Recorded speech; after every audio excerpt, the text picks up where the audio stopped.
কাশিয়ানীতে ২ ঘণ্টাব্যাপী মানববন্ধন ও কর্মবিরতি পালন করেছেন নির্বাচন কমিশনের কর্মকর্তা ও কর্মচারীরা। Save ID, protect voter list এই স্লোগানকে সামনে রেখে গোপালগঞ্জের কাশিয়ানী উপজেলা নির্বাচন কার্যালয়ের কর্মকর্তা ও কর্মচারীরা ২ ঘণ্টাব্যাপী মানববন্ধন ও কর্মবিরতি পালন করেছেন। আজ বৃহস্পতিবার ১৩ই মার্চ সকাল ১১টা থেকে দুপুর ১টা পর্যন্ত উপজেলা নির্বাচন কার্যালয়ের সামনে এই মানববন্ধন কর্মসূচি পালন করেন উপজেলা নির্বাচন কমিশনের কর্মকর্তা ও কর্মচারীরা।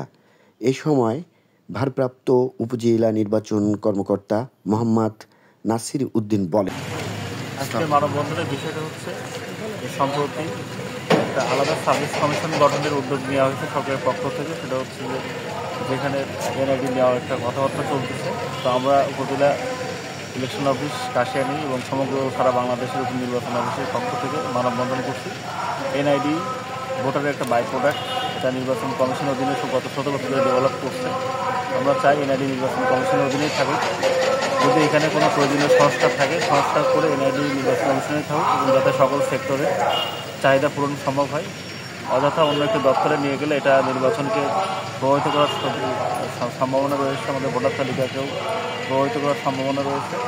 আমরা মনে করি যে এনআইডি এটা জাতীয় গুরুত্বপূর্ণ ডাটাবেস। এই ডাটাবেসটা নির্বাচন কমিশনের অধীনে থাকাই সবথেকে যুক্তিযুক্ত এবং এটাই নির্বাচন কমিশনের একদম আমরা সকল পরিবার হিসেবে আমরা এটা দাবিয়ে যাচ্ছি এবং এই কারণে আজকে এই মানববন্ধন।